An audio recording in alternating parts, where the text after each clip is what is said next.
السلام علیکم دوستو، آج میں جس ہستی کا ذکر کرنے جا رہا ہوں وہ بر صغیر اور پاک و ہند کے اندر نرالی شان کے مالک ہے۔ اللہ نے ان کے ذریعے سے وہ کام لیا جو انہی کا مقصود تھا، اور اللہ نے جو کرم نوازی ان پر بچپن کی عمر میں ہی کر دی۔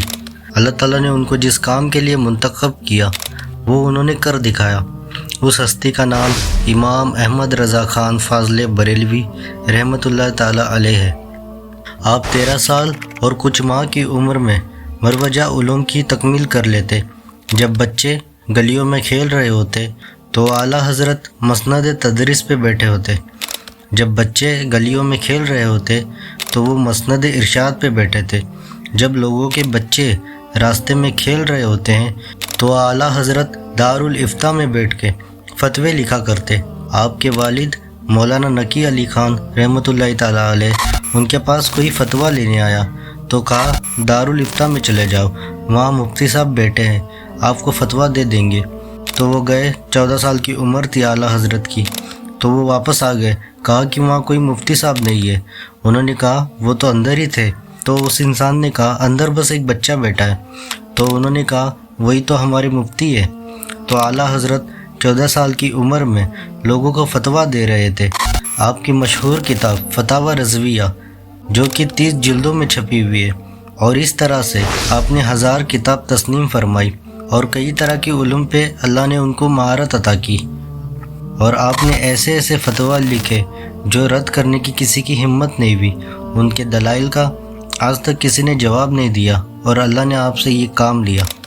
ایک زمانہ تھا، مکہ کا دور تھا، اعلیٰ حضرت حج پہ گئے تھے۔ ہندوستان کے بہت بڑے شاعر تھے، وہ بھی حج پہ گئے تھے۔ گنبد خضرا کے پاس 2 کھجور کے درخت تھے، تو شاعر نے اپنے انداز میں کچھ لکھا۔ کب ہے درخت گنبد شاہ والا کے سامنے، مجنوں کھڑے ہیں خیمہ لیلا کے سامنے۔ لوگوں نے کہا واہ واہ، کمال کر دیے، کیا خوب لکھا، لوگوں سے بڑی تعریفیں پائی۔ تو کسی نے آ کے یہ شعر اعلیٰ حضرت کو سنایا کہ وہ جو ہندوستان سے شاعر آئے ہوئے ہیں انہوں نے یہ شعر سنایا۔ اعلیٰ حضرت نے جیسے یہ شعر سنا ان کے چہرے پہ جلال آ گیا۔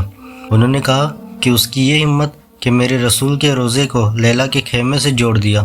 لیلا کی کیا اوقات ہے؟ کہا بلا کے لاؤ اسے۔ بلا کے لایا گیا، حاضر کیا گیا۔ اس کا خیال تھا اس کو شاباشی ملے گی، لیکن کہا کہ تو نے رسول کے روزے کو لیلا کے خیمے سے جوڑا؟ تو وہ ہاتھ باندھ کے کھڑا ہو گیا۔ کہا حضور میری توجہ ادھر نہیں گئی۔ تو فرمایا اس کی اصلاح کر لو۔ حضور آپ اصلاح کر دیجئے۔ تو اس نے یہ کہا تھا کب ہے درخت گنبد شاہ والا کے سامنے، مجنوں کھڑے ہیں خیمہ لیلا کے سامنے۔ تو اعلیٰ حضرت نے اصلاح دی۔ انہوں نے کہا کب ہے درخت گنبد شاہ والا کے سامنے، قدسی کھڑے ہیں عرش معلیٰ کے سامنے۔ اعلیٰ حضرت کے دور میں کافی نئے فرقے نکل آئے، جیسے کہ وہابی، دیوبندی، احمدی یعنی کہ قادیانی۔ یہ وہ فرقے ہیں جنہوں نے حضور کی گستاخیاں کی۔ ان میں سے قادیانی وہ تھا جس نے نبی ہونے کا دعویٰ کیا تھا۔ اس نے یہ کہا تھا کہ میں اللہ کا نبی ہوں۔ دیوبندی مولوی اشرف علی تھانوی لکھتا ہے نبی کو جیسا علم غیب ہے ویسا علم غیب جانور اور پاگل بچے کو ہے۔ اس کی کتاب حفظ الایمان صفحہ نمبر 15۔ دیوبندی مولوی اسماعیل دہلوی لکھتا ہے نماز میں حضور کا خیال لانا گدھے بیل کا خیال لانے سے بدتر ہے۔ اس کی کتاب ہے سیرت مستقیم، اس میں صفحہ نمبر 118۔ اور ایک دیوبندی مولوی رشید احمد گنگوئی لکھتا ہے اللہ جھوٹ بھی بول سکتا ہے۔ رشید احمد گنگوئی جو سارے دیوبندیوں تبلیغی جماعتی کا پیر اور سب سے بڑا مولوی تھا، اس نے اپنی کتاب فتاوی رشیدیہ صفحہ نمبر 237 میں لکھا ہے معاذ اللہ۔ جب ایسے لوگ اس دور میں گستاخیاں کر رہے تھے تو اعلیٰ حضرت نے اپنے قلم کے ذریعے ان سب کا منہ توڑ جواب دیا۔ آپ کی ولادت 10 شوال ہفتے کے دن ہوئی، 25 صفر 1340 ہجری، 28 اکتوبر 1921 کو جمعۃ المبارک کا دن تھا۔ جب اذان جمعہ ہو رہی تھی تب 68 ایئرز کی عمر میں آپ اس دنیا سے پردہ فرما گئے۔ اعلیٰ حضرت نے اپنی پوری زندگی حضور کے عشق میں گزاری، ایسے عاشق رسول جنہوں نے کروڑوں لوگوں کا ایمان بچایا۔ اگر آپ کو یہ ویڈیو پسند آئی ہو تو اس کو شیئر ضرور کریں۔ ہم ملیں گے ایسے اور ویڈیوز کے ساتھ، تب تک ہمارے اس چینل کو ابھی سبسکرائب کریں۔